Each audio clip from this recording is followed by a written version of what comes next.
initiative, GDI, in 2021. The GDI aims at synergizing with the 2030 Agenda for Sustainable Development. To implement the GDI, we established the Global Development and South-South Cooperation Fund, also for $4 billion. We have cooperated with the relevant UN agencies to use this fund for Pakistan reconstruction. Recent days, we just passed through procedures 2 projects in Balochistan. We welcome more project application from UN agencies and the Pakistani side. The super floods in Pakistan is driven by extreme climate. China has announced the targets of achieving carbon peaking before 2030 and carbon neutrality before 2060. As the host country, China has made our own contribution to the outcomes of the COP15. The international community, especially developed countries, have special obligation to help Pakistan to overcome the flood disaster caused by extreme climate. Developed countries have not yet to deliver on their promise of mobilizing $100 billion per year for climate action in developing countries, and to offer a roadmap for doubling adaptation finance. Global climate governance remains an up task. Friends, last but not least, we really wish the Pakistani people rebuild their beautiful homeland and reach the ambitions for RF at early date. I wish the conference a success. Thank you.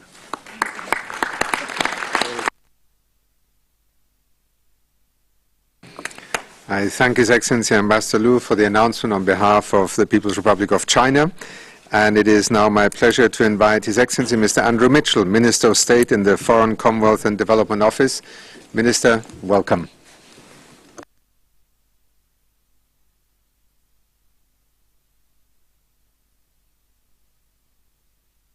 Sorry, the button. You were loud enough without. Prime Minister, I was saying that it's very good to be back representing the UK as the British Development Minister, and I see many old friends here today. The friendship between the United Kingdom and Pakistan is strong, and it is deeply cherished and respected. It is a bond based on shared history and cemented by the relationships between our communities and governments. This will continue to give us strength as we face challenges together, including the terrible effects of climate change. I visited Pakistan following the 2010 floods, just after becoming Britain's Development Minister, and I saw their devastating impact on some of the world's most vulnerable people. I have never forgotten that experience and went straight to the General Assembly in New York from Islamabad to try and raise extra support. We in Britain stood by you then, as we do now. And as the floodwaters rose again last year, the United Kingdom was one of the first countries to respond with urgent aid, including clean water and health care for more than 17,000 households. We will continue to stand by you, Prime Minister, as you recover and rebuild from this unprecedented disaster. The UK has committed £26.5 million to reach up to 1.4 million people with life-saving assistance. On top of that, we have redirected significant sums towards education and healthcare needs in response to the flooding and supporting more effective planning and response by key government departments. This will help support 20,000 students to return to school and 170,000 people to access health service. And the British people throughout the whole of our country have demonstrated their generosity and compassion, raising voluntarily £40 million for the Disasters Emergency Committee appeal, with the government matching £5 million of this with additional taxpayers' funds.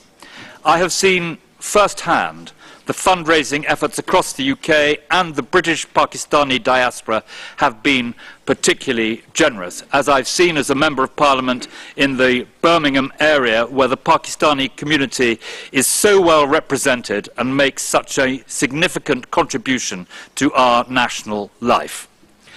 Looking to the future, it is crucial to build defences against weather-related disasters, as our changing climate puts us more and more at risk. And this is why the UK will help Pakistan to build back stronger, with more resilient infrastructure and an economy that can withstand shocks, with communities well prepared for the impacts of climate change and with the climate finance necessary to support these efforts. I want to commend the government of Pakistan on its resilient recovery, rehabilitation and reconstruction framework. The UK will work with you to implement it. This help will include technical assistance at provincial and district level to support key government departments in disaster planning, relief coordination and assessing damage and reconstruction needs. We will also focus on helping to unlock further climate finance following the £55 million pledge we made at COP26, which is supporting climate resilience and adaptation programming in Pakistan, as well as technical assistance for economic reform and disaster management. Economically, this is a challenging time for Pakistan, and I want to encourage the government to stick with its programme of macroeconomic reform and to swiftly conclude the 9th review of the IMF programme. This is vital, not only to create the fiscal room for the government's own contribution to reconstruction, but to help ensure confidence amongst partners and investors around the world. Making it easy for all of us to help Pakistan will be that much easier if Pakistani taxpayers are seen to be playing a core part in this effort. This conference provides an important opportunity for the international community to come together, as we have today, to forge a new partnership with the government of Pakistan to build its climate resilience. The United Kingdom will be delighted to join the new International Partners Support Group to improve the coordination and transparency of all our efforts to achieve the outcomes in the 4RF, and ensure that the major international efforts underway, for example the Bridgetown Initiative, are brought to bear to help Pakistan at this incredibly difficult time. Thank you.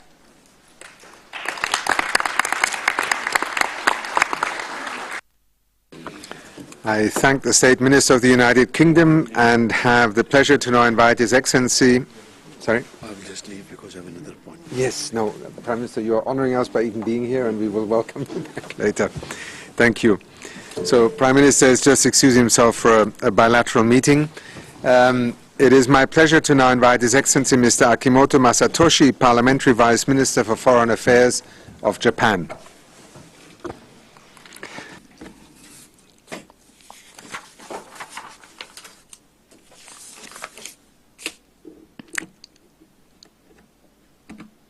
It is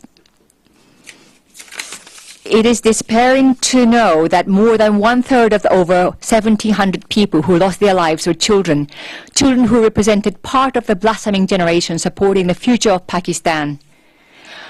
All who have worked hard to make this conference happen at the government of Pakistan, the United Nations, and in agencies are due the utmost respect. It is despairing to know that more than 1/3 of the over 1,700 people who lost their lives are children who represented part of the blossoming generation supporting the future of Pakistan. All who have worked hard to make this conference happen at the government of Pakistan, the United Nations, international agencies are due the utmost respect.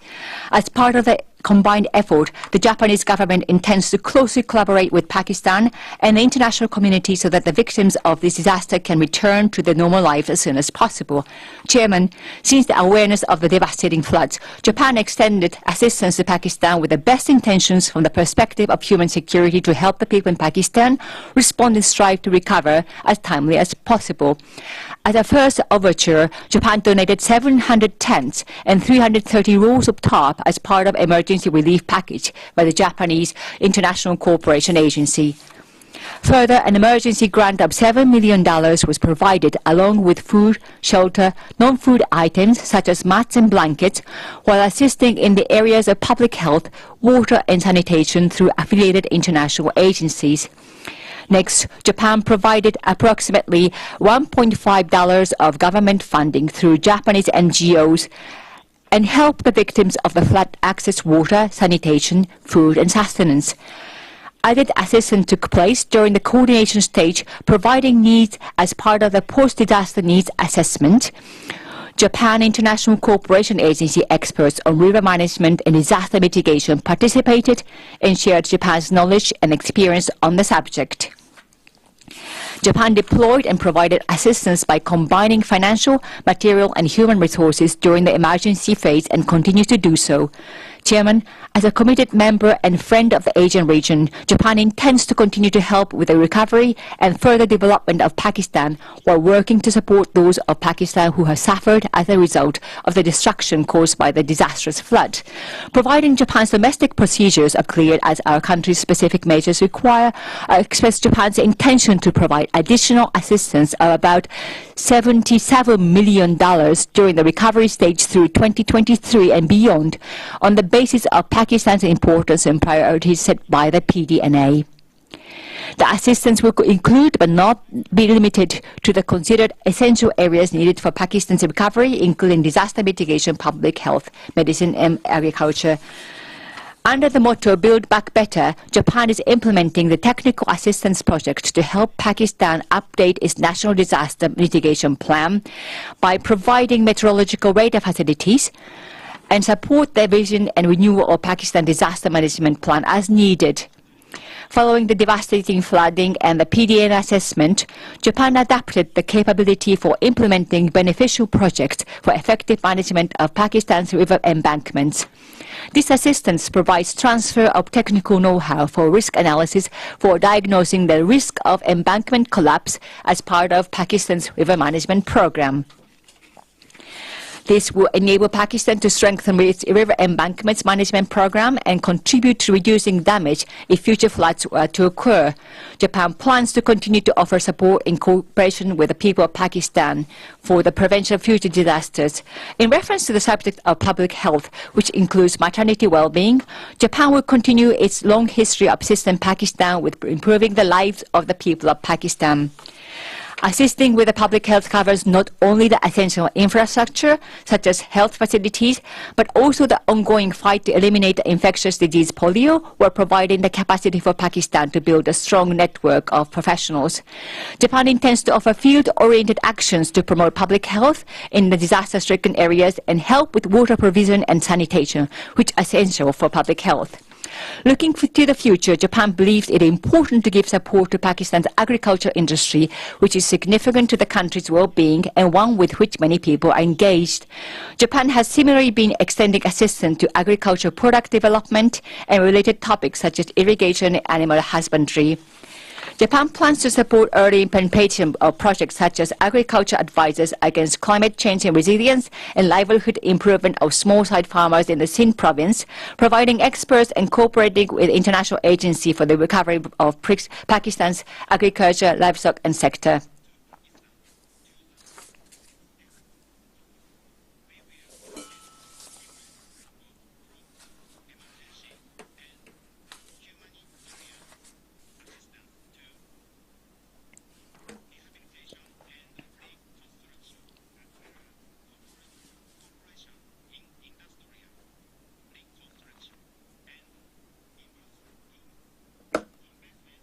Environment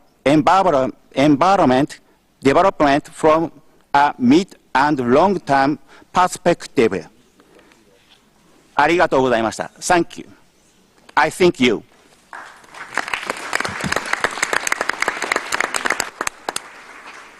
Thank you so much, Your Excellency.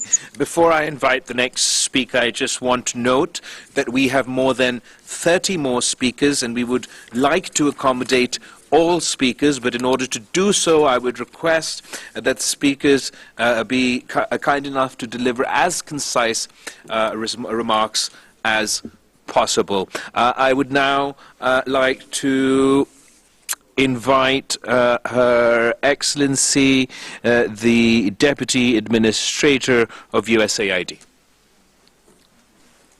Thank you. Thank you so much to the UN for convening us here today, and thank you, Foreign Minister Zardari, and to all of our partners who have joined here today in support of the Pakistani people. This morning's sessions have provided a stark reminder of the lasting impacts of the 2022 floods. When the flooding began, the United States government jumped into action to support the Pakistani people. In early September, we deployed a disaster response team to quickly provide humanitarian assistance, partnering with the U.S. military to establish an air bridge that delivered nearly 630 metric tons of critical relief supplies to the hardest-hit areas. We provided support to flood-affected Afghan refugees and Pakistani host community members, and the American people generously donated tens of millions of dollars for the relief effort. During relief operations, several senior U.S. officials and members of Congress traveled to flood-affected areas. Administrator Samantha Power and members of our team oversaw the U.S. response from Sindh province, where they witnessed the flood's impact on Pakistani communities firsthand. Administrator Power's message then, and my message today, is simply this. The United States stands with the people of Pakistan and remains committed to helping the country recover from this devastating flood. We know that the needs of flood-affected communities go beyond the one-time provision of emergency assistance. The United States continues to work